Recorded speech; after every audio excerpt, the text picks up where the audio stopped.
Welcome to Virtually Unbreakable, where we inspire you to live happier and more fulfilling lives. My name is Ella and I'm your host. Today, my guest is Duval Middleton. Duval is an engineer, an entrepreneur, and a creator of the Gummy Pod, a smart eco product. Duval has graduated with a degree in architecture, and today will speak to us about what emotional resilience means to him and how to build emotional resilience in men. I'm pleased to have you here today, so sit back, relax, and enjoy this episode. Hi, Duval, how are you doing today? I'm very well, thank you. Ella, and yourself? Good, thank you. Glad to have you on the show. Thank you for your time and thank you for coming. You're most welcome. Today, we will talk about emotional resilience in men. I'm sure many of us agree this is an important topic and one that is worth discussing. What does emotional resilience mean to you? Or what is resilience in general? Resilience, in general, for me, is someone who has the capability of continuously picking himself up, moving forward, and consistently moving on a journey that is not scripted for you, and having the courage and the strength to be able to maneuver on that journey and not be wavered. There has been times where as a roller coaster, they use that example of a roller coaster. Yeah. You're really up, and then there is times when you're really down. Yeah. It's the times when you are down that is the time where that resilience kicks in. Yeah. And it gives you a sense of courage and belief and a fire that essentially not all have, and not as all able to tap into that to be able to pick themselves up and to keep moving. So yeah. Perfectly explained, actually. And how did you build your resilience? How does one build their resilience? That's a good question. I think resilience is built for me, I'm gonna just talk for myself. Sure. I think my resilience has been built up because of the many setbacks that I have had. You know, my biggest setback was from a young age. My brother was murdered, and that for me was a pivotal moment on whether I decide to go down that route of bad boy,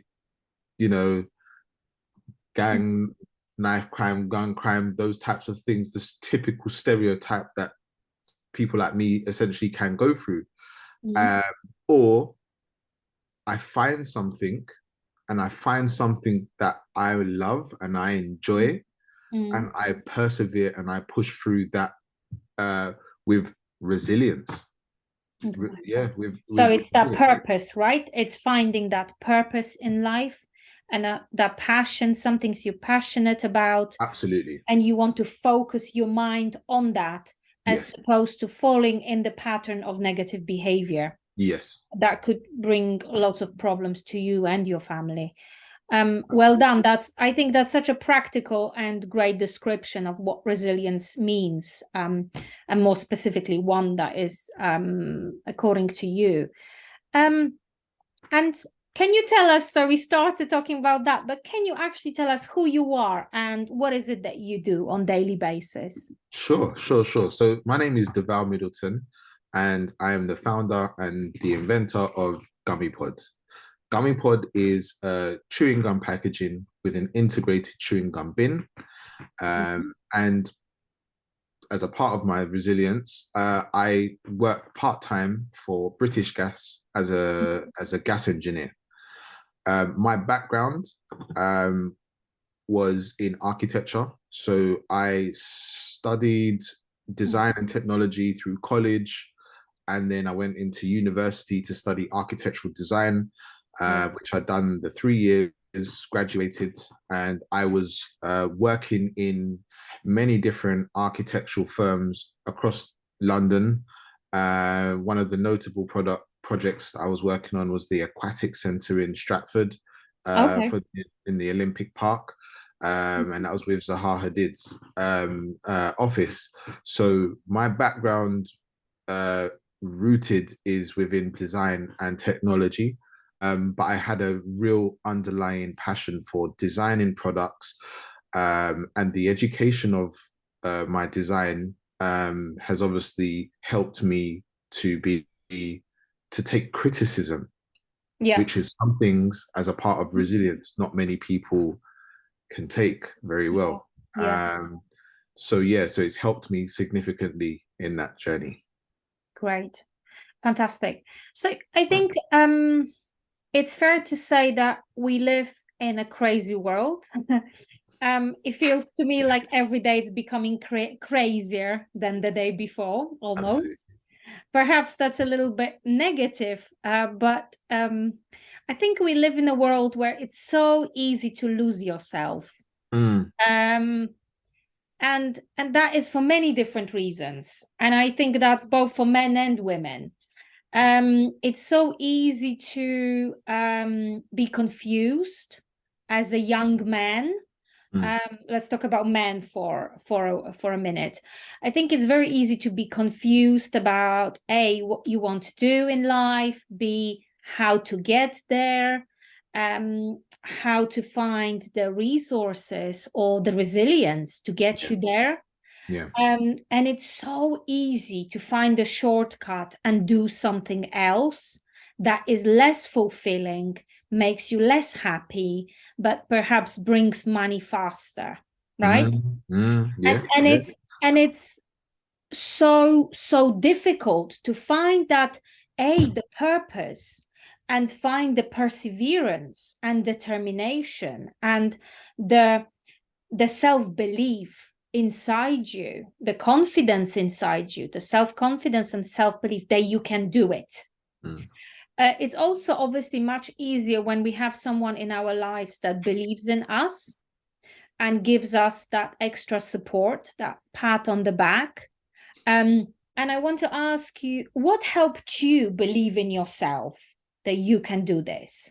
So let's say you had that first original idea in your head about your product, what you want to do. What micro steps did you take to make it happen? Mm. Mm. So the micro steps that I'd taken along this journey was starting with a pen and a paper. That was, for me, I go through a lot of books, sketchbooks, because essentially I need to take the ideas, what's in my head and bothering me, and putting them down onto paper. Yeah. And once I've managed to start with that, even if it was notes or drawings or sketches, I was able to work on those and go back to it, flip pages and like, oh yeah, oh this, yeah, what was I trying to do with this? And keep developing it. But in terms of the pure will to be able to see things through, that I have to put it out there is, you know, that's God. I mean, that's God's work essentially, because I've had to in like call upon him when there's times when I don't have anybody to pat on my shoulder or to praise me for what I'm doing. I've had many things go against me in this journey, that there was no one around me to encourage me. So that self-belief, that self-will, and plus me having the capability of drawing and sketching has really helped me significantly to take things that are bothering me in my head and being able to put it down. Yes, I understand there is a big value in journaling as well. So obviously you are an architect and a designer and a creator, and writing and drawing comes to you naturally. But it's worth to remember that we don't need to be an author or a published author or a writer in order to have our own journal. And there is a huge, there's a mountain of scientific research that shows that writing our thoughts down really helps us process them. So, and this is something that psychologists often recommend, and it's something I practice as often as I can. But we all have that really critical part in our mind, that the part of us that criticizes us, the critical inner voice, and it's being able to put that voice to silence it, to put it to peace, and actually focus on the doing, not the thinking. That sometimes in life brings best results. And why do I talk about this? I talk about this because many people have heard about meditation. Many people are perhaps practicing yoga, going for walks, and so on. I just want to point out that physical activity of any form of physical activity will silence that inner voice. Maybe not completely, but it will help gain perspective. So sitting and thinking, or especially sitting at home in front of computer thinking whole day, is not good for us. Whether we are a student, whether we are an engineer, whether we are a psychologist or a mom or dad, whoever we are, we need that. And especially people like you who are on their entrepreneurial journey, and perhaps students who have big dreams and want to create something really special, something that can bring value to many people. I think everybody needs to remember that getting out of your thinking brain, thinking mind, and connecting with your heart by physical activities, by being outside, by walking around in the park or sketching something, is super helpful to actually, and it's proven to create better resilience as well. Absolutely. Can I just follow on from that? Sure. Essentially, that is most of the stuff that you said is most of the stuff that I do. The exercising, I haven't been cycling a lot of recent because the weather's kind of changing at the moment, but more so the resilience, like for me, cycling and saying that I'm going to ride to, let's say, Liverpool Street. By the time you get halfway into your journey, your brain is starting to tell you, nah, you can't make it. Come on, you can't make it. And that overriding that thought of you can't make it, and actually it's getting harder, but I need to still keep pushing. You're constantly having to remind yourself that that is building up that mental resilience. In terms of taking walks, I'm what they call a loner type character. So I will go for a walk by myself in the forest or around the park, or I go and feed the ducks. Little things like that, being in touch with nature can significantly help you. Like being around trees, trust me, hearing the trees whistle and blow, your senses become heightened.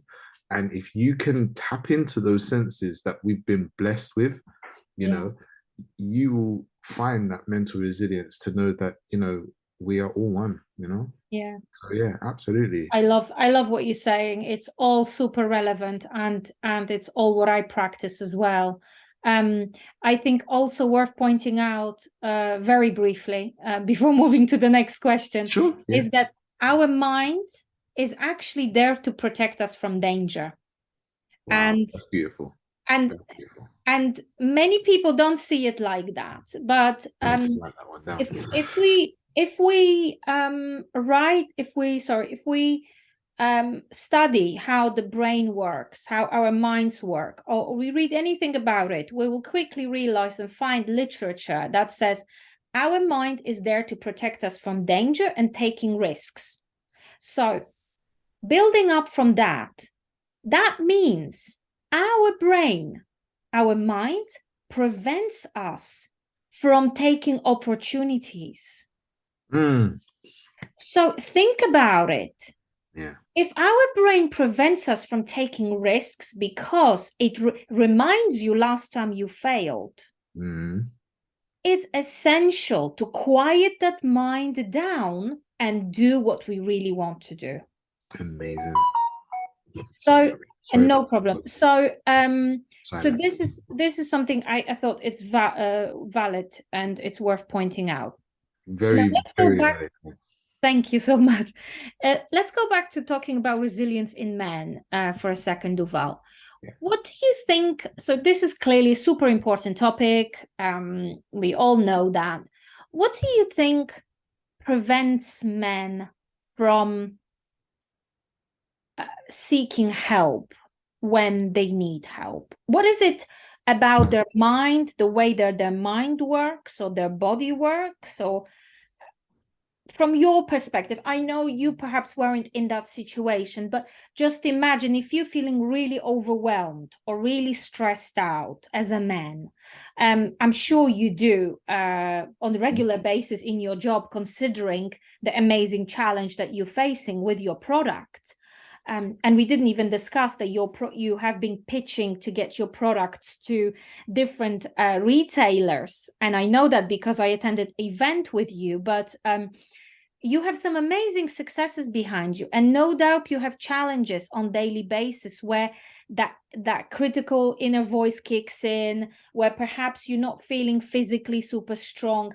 What do you do, and what do you think? So you discussed the nature element of that, which was great, and the physical exercise, but what do you think from your perspective stops men from picking themselves up and going and looking for support?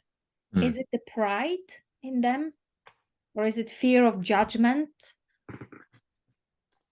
That is a good question. And I will be completely honest with you. It's something that I'm still trying to comprehend and work out now.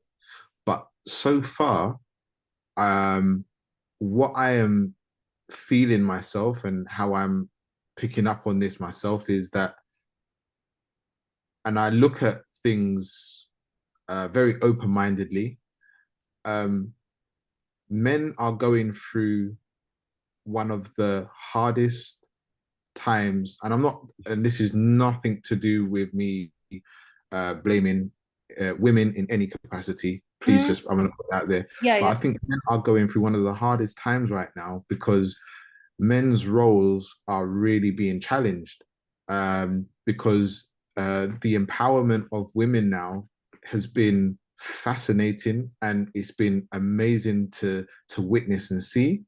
But now the strength of the woman has now rattled some men. Yeah, so all I was basically explaining was the fact that that shift now, men have been rattled by that, and essentially a lot of men are losing their focus and losing what they feel is their role as being a man, because now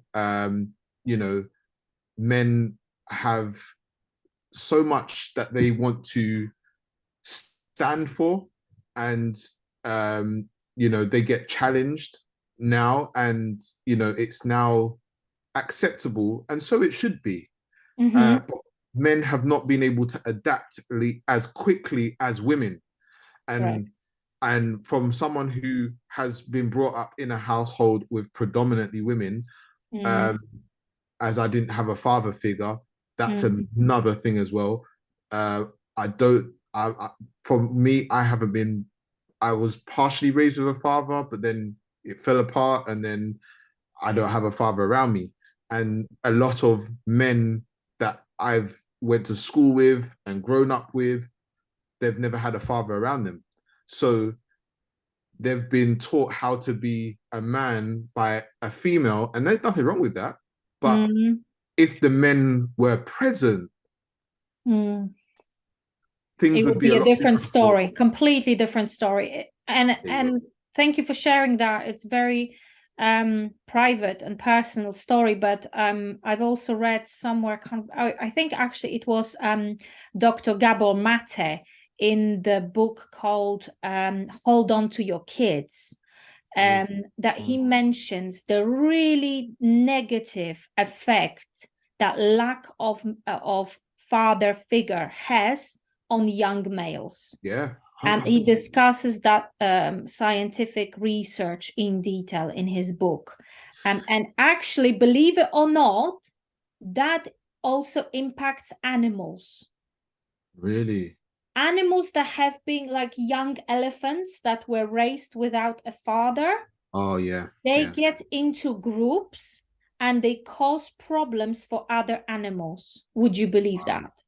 I do you know when you said elephants, they are the most majestical creatures that walk this planet, and I But can it's believe that. interesting, isn't it, how that really affects us? Yeah.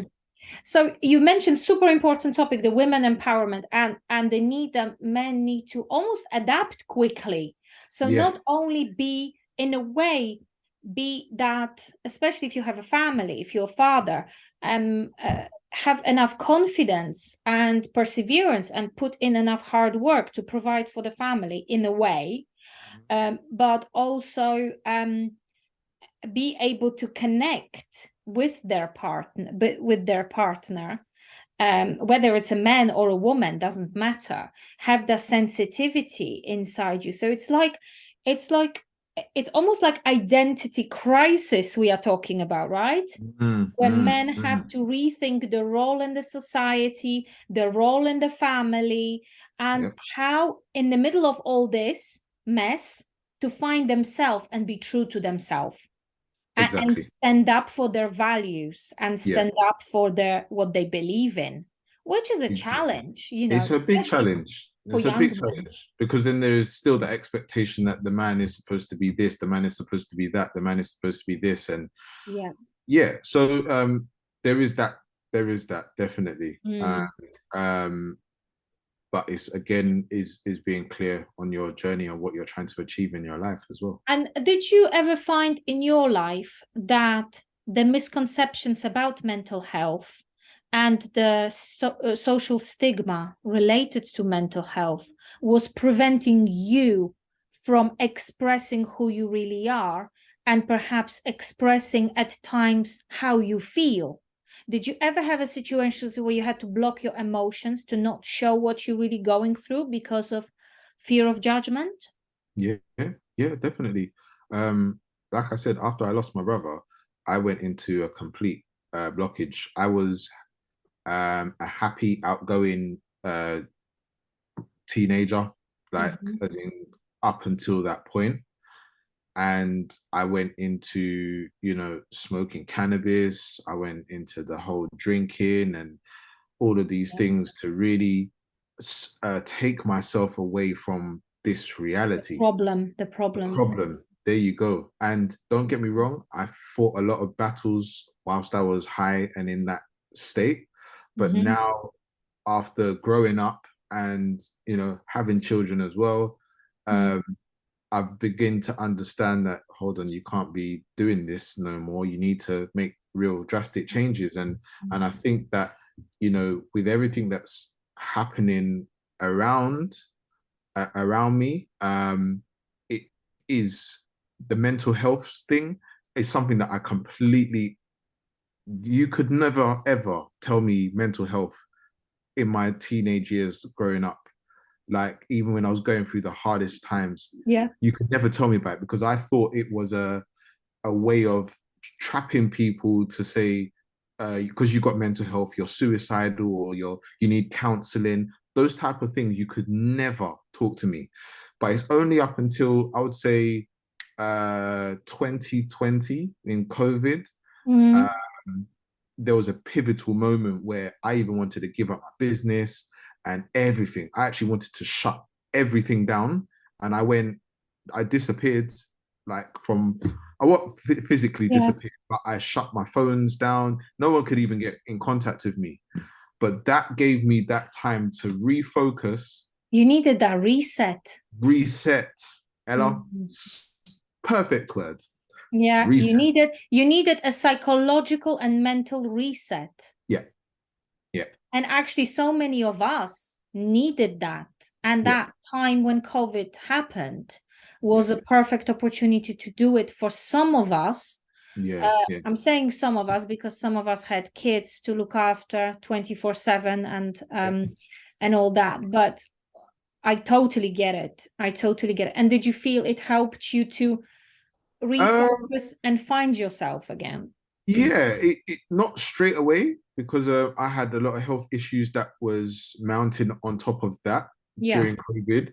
I was then diagnosed at the end of December 2020 with diabetes and Okay. stuff like that. So that mental resilience to overturn that to now be clear, from being type 2 diabetic to reversing it and Great. being Well able to done. manage my diet Mm-hmm. now and stuff like that. That's that whole part of that transition.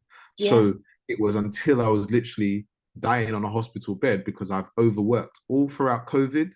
I was working Tuesdays to Fridays for British Gas full time because we was a key worker. So I was out in the Wow. field and seeing everybody sick, everybody dying, and I was there battling through just to provide for the family and make sure everything was good.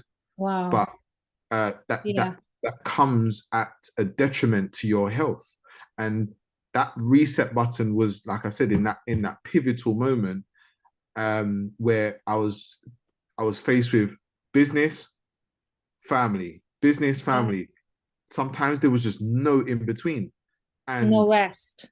no rest. And So everybody around you really anxious yeah, yeah, because the news provoke anxiety. The newspapers, you turn the TV on, all you hear is bad news. You open newspaper, all you hear is people dying. So yeah. it's anxiety, anxiety, anxiety. I'm someone who's generally speaking not anxious, but during COVID, and I was purposely avoiding news during COVID Same. because I decided for myself, Yeah, I am not going to let fear control my life yeah, and media control my life and how I live in yeah. that period.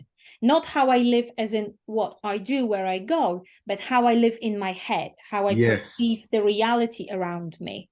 I love I'm you, not Ella. gonna let that happen. So I kind of sheltered myself from that. And I luckily none of my family members got sick and I Good. was fine. But yes, I completely get that. And what a valuable point. And we Yeah. kind of managed to merge from women empowerment into COVID very smoothly. But I completely get it. I think it's also with regards to building mental resilience in men. Mm, I truly think it's a role of a man as much as it's a role of a woman.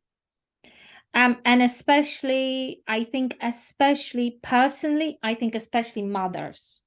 mm, I mean, fathers too, of course, but I find I'm a mom, and I find that the way you raise your little boys, your sons, really, and your daughters too, but talking about boys, we're talking about men today.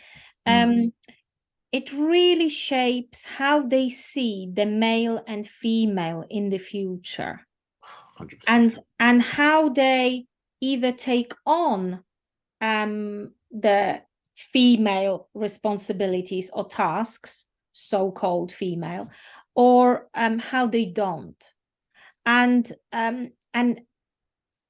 I just want to say, let's remember to teach our children about those skills that let them be adaptable in the Mm, future and flexible, no matter whether a man or a woman.